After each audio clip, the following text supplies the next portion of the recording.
Good afternoon, everyone, and welcome to another virtual coffee. I'm just loving the new toys that we are busy playing around with and the ways that we can utilize things. So hello, Lizelle. Hi, Romani. Sorry, I am on my mobile today and clearly incompetent, but I'm trying my best. It's okay. That's the joys of technology. We're learning all these new tools and these new things, and yeah. And something we discovered is that if your computer is not up to to what it needs to be, then you're going to have internet glitches. So that's why Lizelle is on her mobile phone. And it gives us an opportunity to test out how mobile works, doesn't it? It does indeed. To be quite honest with you, I'm not sure. I can see myself, but I'm not sure where my camera is. That's right. You're right. You're perfect. Don't move. So here I am somehow on it. Okay. That's good. As long as you Don't can move. see me, it's all right. Thank you. Okay. Just move a little bit to the other way, then we're all good. Otherwise, Yes. yeah, like There we that. go. There we Okay, go. cool. So maybe everyone else can get a lesson in like cell phone 101 use like this. That's it. Exactly. And so hello to everyone out there. Sorry, we just was busy setting up. How are you today? And where are you? Let us know. Give us a comment, like and share if you find this interesting. Today we're going to be discussing vision boards. Do you have one? Do you make use of them? Do you find them helpful? Have they actually worked in your life? Let us know. We'd love to hear from you. And if you've got any questions or comments or things that you'd like us to talk about, please post them in the comment box and we'll see how we can accommodate you. We'd love to know what you love to learn and know about. So today we're talking about vision boards because last week I think we were talking about something related to the mindset. That's right. And so today we thought we'd talk about vision boards and the impact of them. I must be honest, I haven't really used them much. I did go as far as buying a board, but that's where I left it. So maybe Lizelle can give us some insight. I just know that I use my mind and I visualize in my head. I don't see pictures in my head. I struggled with that, but I visualize and I do manifest things into reality. It's how I got my first house. It's how I bought my car. It's how I just have things happen and fall into my lap because I send the message out there and the universe brings it back to me. So hi, Eve. Hi, John. John says failing to plan is planning to fail. You are restricted only by the limit of your vision. No board, no vision. Interesting. Thank you. Very true. Thanks. Yeah. And Eve is saying it's the clearest you've ever been, Lizelle. So we thank you for that. Thank you. I have a little bit of a halo here above my head, but I've tried to figure that one out and I can't seem to control the sun. I suppose there are some things that I'm just not in charge of. That's it. That's it. So what can you tell us about vision boards today? You know, vision boards are very powerful things because as visual beings, I think humans we need to see stuff to kind of make it happen. And somebody introduced me to vision boards many years ago, and I was quite skeptical about it.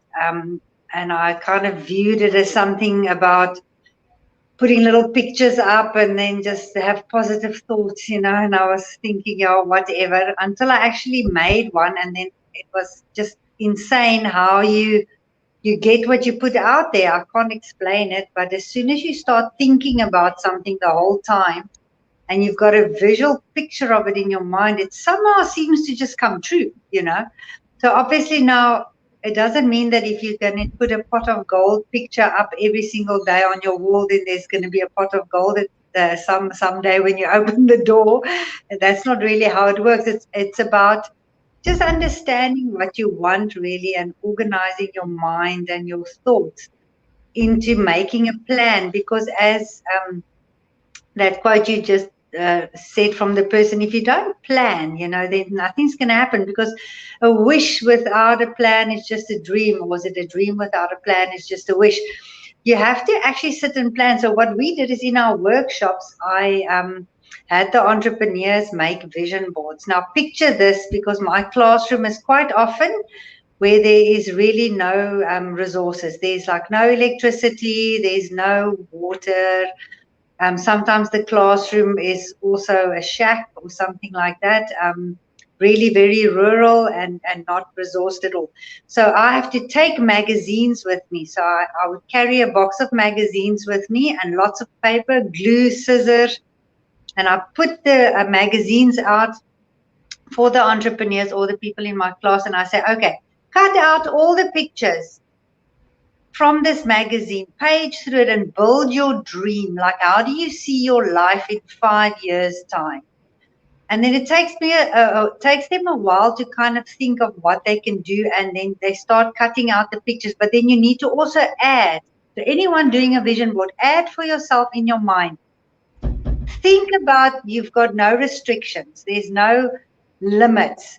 You've got all the money you need. You've got everything you need, because you must dream now. You must just put it out there. So obviously they cut out pictures of these beautiful cars and fancy houses, and sometimes even an aeroplane, or, things like that. So now that you have your vision board in front of you and you've plotted out this big dream, the next thing you need to do now is to plan that dream, because every single thing you've put up there you go, those are beautiful vision boards.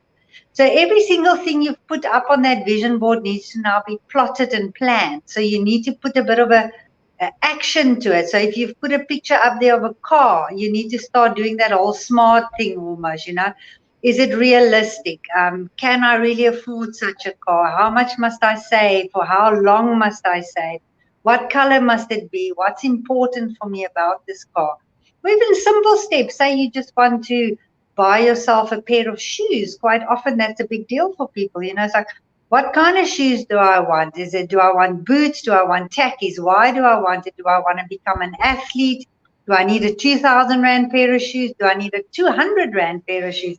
So once you've got your vision board up, that's your basis for your planning. Then you need to start putting, as I said, all the timelines to it, and start putting little meaningful goals for yourself towards it. Because if that vision board is just pretty pictures that you want to frame and put up as decoration, then that's really all it's going to be. But if you don't take it seriously and you don't take each section of that dream that you put out there and you start planning it bit by bit, then it's never going to happen. And you're really just going to set yourself up emotionally, if anything, for failure. And then you start with the blame thing and the excuses. Oh, yeah, but it was just a fun activity. Oh, I never really wanted to do that. So now you're starting to go into negative talk, which is never a good thing. So rather do a couple of vision boards until you're happy that this one that I have in front of me, I can actually do that. Some people just have one or two things on their vision board. That's also okay, But the idea is the vision board must be your planning, your kind of canvas for your plan. And the visual thing of it makes it easier than lots of words. It depends also on your personality. Some people, like my husband, can't deal with a vision board. He's like what they call a blue personality, very analytical. So all this visual noise actually doesn't work for him, So his vision board is like lines and Well, that's what I experienced. I was like, no, I don't know if I can do this. Even though I'm a creative, I just couldn't get into the concept of vision boards. But having a look now, when I was browsing through vision boards, I could possibly see how they could work. And, coming back to something you said earlier about, you had these visions and then you put this on the vision board and then it just kind of happened. The interesting thing, it's actually a proven science, because it's what they refer to as quantum physics. And quantum physics says that it's the eye of the observer. So whatever the person is observing is what we're thinking, and the feelings of what we put in there becomes reality. So coming back to the pot of gold example, if you put that pot of gold on your vision board, if you don't feel it and you don't embrace it, then it's just not going to happen. So you can have that pot of gold on there and you can look at it and stare at it. But if, like I said before, if you're only a certain amount of income earner, if you only believe that you can earn 5,000 Rand a month, that's all you're going to end up earning is the 5,000 Rand a month. So that would also form part of that vision board. And I think, if I'm not mistaken, using the vision board is just to help you get that feeling of yes, or reminding you, yes, you know what, I want that car, I want to feel. So at the moment I don't have a car, and I've been, every time I'm very blessed because my tenants, they allow me to use their car, so I'm very grateful. So every time I'm in the car, I'm going, oh, I just feel my new car. I love the feeling of this car that I'm driving. It's in mint condition. And you know what? I've been blessed with a car. I don't know what it is yet, but I'm blessed Wow. with a car. So I'm just, yeah. So all these things that are happening and coming together. So there is definite power from using vision boards, and perhaps starting at the end of what it is that you want for your life. Have you ever sat down for a few minutes to think, what is it that what is my ideal life? What does it look like? Because many of us don't actually know. I know I didn't know for many years. Sometimes I still sit there and I go, what is it that I really want for my life? Yeah, Because that's sitting on the very beach good. and drinking, what do they say, cocktails, is not really always everybody's dream. I think I'm addicted to business and helping promote others, and that's where I seem to end. Yeah, I think you know what that old saying, maybe a little bit cliched, but you got to actually do what you are passionate about, because if you don't, then every day is such a drag. And I think when you're young and you feel or younger than us, and you feel that the whole world is still unconquered, and that you have all the time in the world, then it's fine. Then you can fall around a bit, do a bit of this, do a bit of that. I'm actually okay with that. I think that that's when we also pick up a whole lot of our life experiences and learn some skills and things. So try everything, but just end up being truthful to yourself. Because quite often that thing that you like to do isn't the thing that you think will make money for you. And also, if you let financial rewards become a little bit less of a motivator than actually following what's in your heart, although it does sound too cliched when I say it out loud, but it's true. If It's you true. start doing what you love doing, the money will follow. It It actually does. does. And I actually got that message from Margaret Hirsch when I sent her an invoice for the marketing afterwards. But she actually said that to me. She said, you know what, Liz, I'll just follow your heart. Just do what you feel good about doing. The money will come. And it does. It does. It Doesn't does. mean it's easy. It doesn't make it easier. But it's almost like having a relationship. If you don't love that person enough, then you will get divorced very quickly. But if you do, then you will work it out. You will stick through the tough times. Same with your business. If you do what you love to do, every day is a fun. Even the bad days are still good. Yes. Because you're prepared to put the effort into it. And a vision board really helps you to get to that next step, because every time your business also grows into a next phase, it's almost like having a startup again.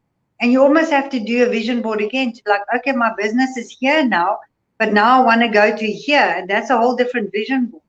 But always trace it back to make sure you don't lose vision, because I see so many businesses that can also, small businesses we're talking about now, that can close down because they now bake cake and they're making so much money baking cake. Then suddenly they decide they're now going to sell stationery. So I don't know how you bring cake and stationery together, but they saw someone else doing that, and now they think they're bored of baking cake. So you think, but is your passion actually baking, or was it just something that made money and now you want to give it up? So rather give it up and go 100% into something else, because you shouldn't change direction like that so quickly. And then they end up losing the cake and the stationery, you know. Yeah, it's So, interesting. It's interesting you say yeah, that. And yeah. you pointed on something about being truthful, and that to me is so significant because your inner being, your inner self is so truthful. And if you're not truthful about your desires and your wants, then it's almost like you're out of alignment. So it's like I used to feel really bad when people used to say, well, Romany, you should go on holiday, you should take a break, you should do whatever. And I would feel really bad. And then I put it into my vision, and it just didn't sit comfortably with me because I love working. I get energized Yeah, just me too. finding opportunities to generate income and to help and to do stuff. It's what I love doing. And as soon as I stopped, and when I was listening to a talk, I can't remember whose talk it was, but they were saying, you know what, holidays for me is not what gets me. I love building businesses. And I thought, well, you know what, actually, I fall Yeah. into a category. And then when I realized that I'm lying to myself by trying to make myself take a holiday that I don't really want. It's not in me. I don't want to travel. My star sign tells me I'm this big traveler and adventurous person. Maybe I'm an adventurous person in the online world, in the virtual world, but out there traveling is not my thing. So, what is your vision? What do you love to do? What do you want to do? And how do you build vision boards? Do they help you? Do they not? Let us know. You know what? I like traveling actually. I really do. But now we're not talking staying in hotels. I remember, if you remember back in the day when they had all these meetings that you could buy into timeshare, and there was also this company called World Ventures or something, and they all used to love inviting me to these things and telling me how wonderful. And I'm like, dude, I cannot think of anything worse than going from hotel room to hotel room or lodge to lodge, because that's just literally not the kind of traveling that I'm going to do. I really like to go from campsite to campsite, or somewhere where it's like my husband, the kids, and a spade and a tent. That's about all we need. And that's not everyone's cup of tea. So yeah, that's all about what you want as well. Because I think we all need to learn to not cater to other people's needs, but be truthful Yes. to yourself and say, I Yeah. don't like that. And, that's maybe for you, but it doesn't mean that I have to do that for you to kind of almost qualify me as fitting into your life or your job or Yeah. whatever.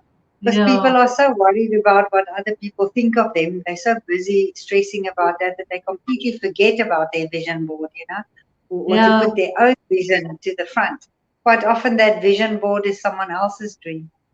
It And is, that's an it important is. thing. I Yeah. mean, if we look at relationships, or it's like when I was younger, it was like the done thing. I must get married and have children. I didn't want children, and the more I would voice that I didn't want children, the more people were like, no, you must have children. It's part of your being. And, they try and guilt trip me. And it's Yeah. like, but that's your heart. That's your desire. It's not mine. It doesn't, and so I'm still grateful today that I didn't have kids because it's just not for me. Maybe it would have been nice to have grown up kids, ready made kids. So maybe I'll adopt kids or whatever. But no, for me to do the whole baby thing is not for me. So Oh, yeah, exactly. There's a lot of pressure on all of us, and I see that happen time and again, even to friends of mine. I remember now that you get us onto the baby talk. I also never wanted kids. I think I turned 30 and then by then I had 7 dogs, because every time one of my friends had a baby, I was worried I was going to get broody. Then I got a puppy. So, which really got me out of the feeling for any babies very quickly. So by the time I was 30, I decided maybe it'll be lucky to have some kids. But then the problem was I didn't want to get married. I can't find a husband because all the men seem so limited. Sorry, guys out there. It was just when I was younger, and I couldn't possibly bear the thought of sharing my life with just one person every day, day in and day out. Can you imagine? The same person. I just could. The thought was too appalling. But I really then wanted kids, and I decided now I wanted kids. So now I'm doing the test tube baby route, to my mother's horror, of course. And then eventually I did meet the father of the children. that but is funny. but the judgment, I tell you, just like you say, that your friends and family is like the immediate answer or question when you're Strangers. 30.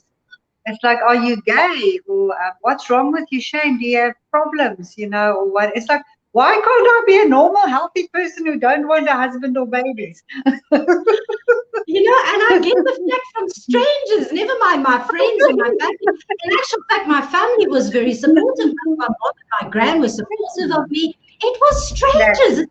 Yo, God given you were put on this earth. And I was like, oh my goodness me. And I tell you, the damage that does to you, especially when you're young and you can't fight these yeah, people, yeah, or yeah. stand up to these people who are saying this is the right way to do it, it's this is the way. And I'm like, no, but it doesn't feel good to me. Well, exactly. I suppose that could be a whole talk for an entire day on just that topic about people's judgments and that. That's why I think it's important to anchor yourself, your dreams, your way forward, your path for yourself in something like a vision board. Just kind of put it down there and critically look at it and say, this is what I want at this point in my life. And Yes, ask questions, maybe ask people for advice, and that not everybody is always going to give you the right advice or the advice that's good for you. But you know what? All opinions can be filtered down to those little nuggets that you need.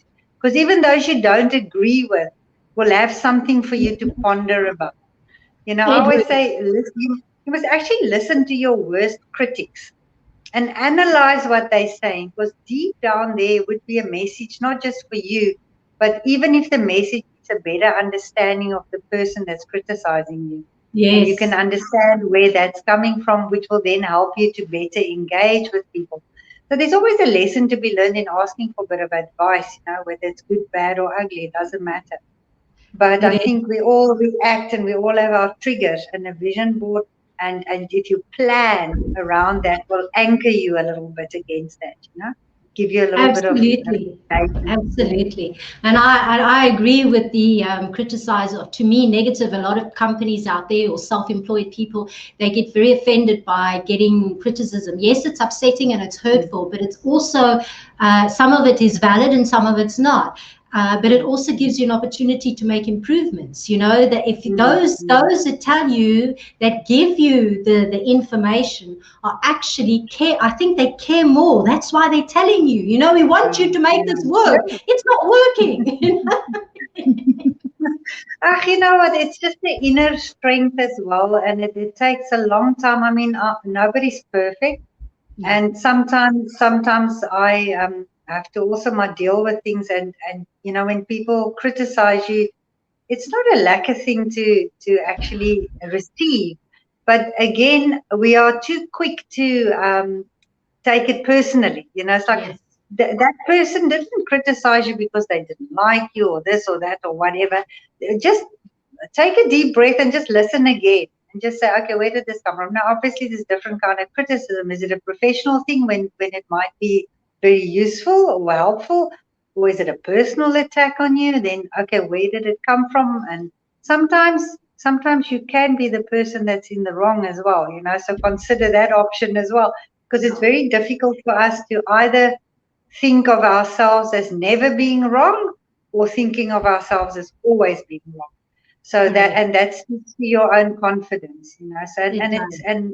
and all of us have a little person that sits on our shoulder that whispers things in our ears that'll make us feel less or more. And I think it's just a matter of controlling those little voices that also helps you to cope with all these things. But there's Yes. nothing that anchors you like a good plan. No, exactly. And I love what Anna Marie is saying there, because I'm quite curious now. A vision board just doesn't have to be for business. It can also work for her administrative duties. So that's interesting. I'd love to see what she's putting on there. She's putting on files, typing, diary. I don't know. Because I know you can get wedding vision boards, all sorts of, for anything, a holiday vision board. So there are many different Yeah. types. So I'm quite curious to see what an administrative a vision board looks like. And on that note, something before I want to kind of chat about is this amazing, and it just reminded me that I forgot to get the picture now, but it's recycling. And Lizelle and her team and everybody in the Northern Cape are actually getting on the recycling game, and you can get paid to recycle. I love this concept. Tell us a little bit about it, Lizelle. Yeah, sorry, being on my mobile has a little disadvantage if someone sends me a message in the middle of the show, so apologies for that. Our recycling angels, called Nocra, Northern Cape Recycling Angels, we've got this challenge going called Each One Divert One, meaning that if we can get 1 kilogram of recycling from each person in the Northern Cape, can you just imagine how we will clean up the place? So all we're asking is everybody who lives in the Northern Cape, let us know where you are. Go onto our website, onto our Nocra page and participate. It doesn't cost anything. As a matter of fact, you might end up making some money out of it, because we're looking for people to participate, either just giving us recycling from home, anything that's recyclable, or people that want to participate as becoming our partners. So you can go and collect all the recycling from people, and then we'll buy it from you. So you can participate in that regard. Or if you want to go a bit bigger and you think that on your vision board somewhere there's a recycling business coming your way, and you feel like that's something you really want to get into, we can help you to set up such a business. So the Northern Cape participants, yes, the rest of you that's listening to us maybe in other provinces, we're coming your way. We just need to find a proper name, because I think Northern Cape Recycling Angels work. I don't know if Western Cape can be Wakra, but then I got stuck a little bit with Free State and Mpumalanga, so I thought I'll just leave it at that. No, So that that's fine. acronym, Leave it at that, that for now, and we'll come up with something else. But I love the concept, and I hope it moves to Cape Town, because just today I was seeing an article, and I posted the link if you wanted to find out more about the Angels Recycling. I've just posted it in the link while Lizelle was having a chat in the comment box, so that you can find out more about it. But I also stumbled onto something in where Germany, you get paid to recycle, and that's why their streets are so clean. So they've actually got vending machines that you can go and just put your stuff in and get it recycled and get money back. I mean, what a way to earn extra residual income. Every little bit helps. Every little bit. Well, we have some of those machines here in South Africa. As a matter of fact, we're speaking to someone now that it's like a vending machine. So you put your 2 liter plastic Coke bottle into the thing, and it spits out like some money for you on the other end. Almost like winning at the gambling places. Put plastic in, coins come out. But Okay. the problems here by us are a little bit bigger than in Germany, because we need to make them so that people don't run off with them at night, and we also need to make them vandal proof, because they vandalized. So people try to obviously break in for the money. Yeah. So yeah, we've tried those. So we just need to make them a bit of fit them out a bit differently, and maybe process or use them or apply them a little bit differently. But they do exist. We could maybe put them in safer spaces, maybe near ATMs or something like that, because those are usually safe spots.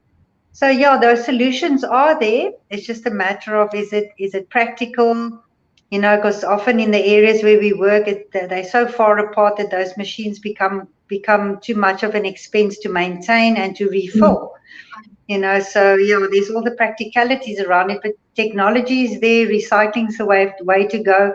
Well, If you it look, may be that you put recycling, those vending machines, in businesses or companies, and you ask the yeah, no, staff. absolutely. You can put them in big buildings, and the staff, because like I was just thinking when you're talking about vision boards, and it's sad, I probably think magazines are going out of fashion, sort of. I mean, I heard that some of the big, well-known brands that we know are kind of shutting down. And I was just thinking, oh my goodness, now I found a use for all these magazines. And then I went one step further and I thought, oh, people can go and deliver if you're not really into building, you can go and deliver your magazines at Lazelle's place, because I'm sure she can recycle them really well Oh, by yes. utilizing it for her training for rural Yes. entrepreneurs. So Well, you can shred them and use them for stuffing to make bean bags, which is actually quite cool as well. absolutely, absolutely. So yeah, I'm just bringing up some examples that I found on Google about things that you can do with recycling. And I thought, oh my goodness, I do need another carpet. And I'm just thinking, my mom was busy crocheting. She's busy crocheting and trying to find things to do. She's going to be so swamped with stuff now, because now I'm thinking, oh, mom, you're going to make me a carpet now. I can see. There's so many cool things that you can do There's with so many recycling. cool I things. mean, look at You these know, ideas. yeah, there's something called the fantastic plastic tile. Now, if there's ever something that people can do in the construction industry, so it's the simplest thing. You can just Google it, Romani. I don't know if you want to put it up. It's called or if somebody afterwards people can go look. It's called the fantastic plastic tile. And all it is, you chip the bottle caps, good old bottle caps that's on top of a cool drink bottle. You chip them, melt them down into a mold, and they become an actual floor tile. And it is just the most incredible thing. It is the easiest process. And I mean, they will be really cost efficient tiles, and they are beautiful. And I'm actually going to tile out the bottom of our office, our coffee shop floor, with these plastic tiles. And the process is just so simple. I think the only expense you will have to set up such a plastic tile business is probably the chipper, the thing that'll chip the bottle caps into smaller pieces so that you could melt Okay. them down. But it is just too clever. So, yeah, the recycling, yes, there you go. That's the thing. And you can obviously make a tile that's just one color, or you can make it the color you want. And they are legit proper tiles. You set them down like any other tile. And what is the cost of it? Only what you will use to melt it down. So we're busy setting up someone in a little business like that. And he actually came up with the idea to build a big like pizza type oven so that he doesn't even have to have electricity to melt the bottle cap. So how clever are we? Oh, So wow, much that to is do. very good. Hey, and then another thing that we Very keep exciting. forgetting, that we can actually collect. So there's so much, guys. Get recycling.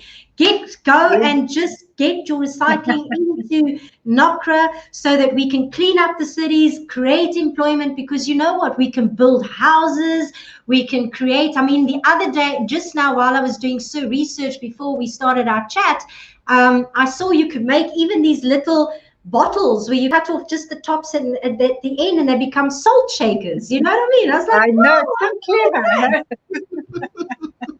I know there's just so much you can do. Obviously, we want to try and get rid of the plastic, but the more you can reuse things, the less rubbish will be out there in our world, and we need to look after our environment. Yeah, we do. We need to look after the oceans. The oceans are the most hard hit. Let's get those bottles out of the oceans. Let's get all that crap away so that we can live in a beautiful environment. I'm just going to read something that John has said.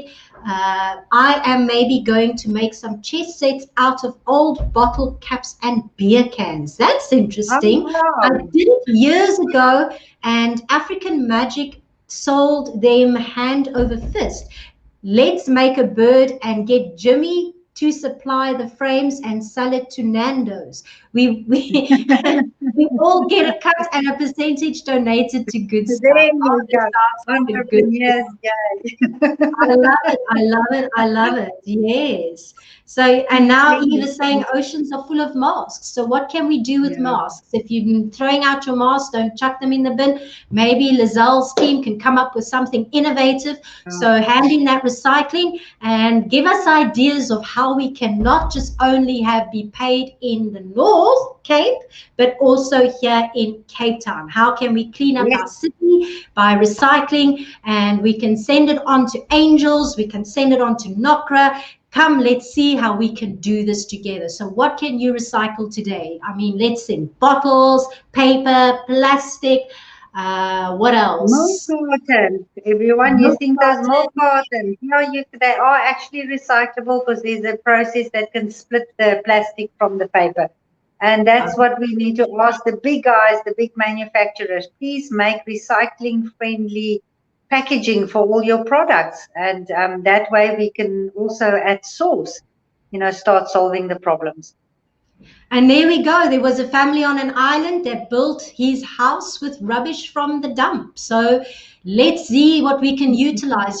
Everything doesn't have to be all prim and proper and new. And, I must have a bricks and mortar. It doesn't have to be that way. There's so many ways we can do things.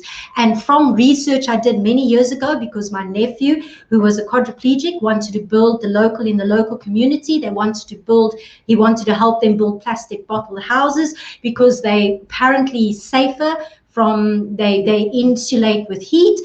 There's a lot of benefits to having a house built with plastic bottles. So do be innovative and be creative. And on that note, we've run over time. And so thank you for joining us. I'm over and out. And thanks, everyone.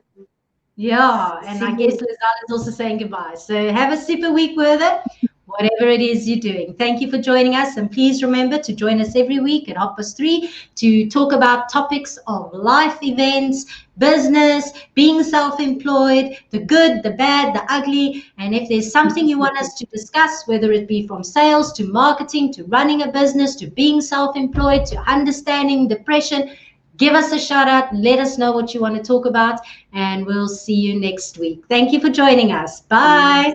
Bye.